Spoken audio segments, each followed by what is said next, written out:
遊記》，有隻馬騮精孫悟空去印度取西經，點知西經就取唔到咯，去到印度係啲功夫樂家，跟住又見到財神爺哦，點啊？佢就同佢許一個新年願咯。嗰個新年願就講呢，我要發達，所以呢佢就呢點啊？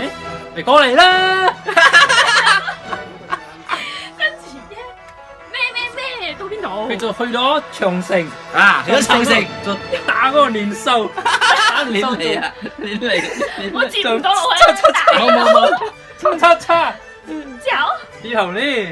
如果財神許願，就你講啦，咁咧。跟住咩？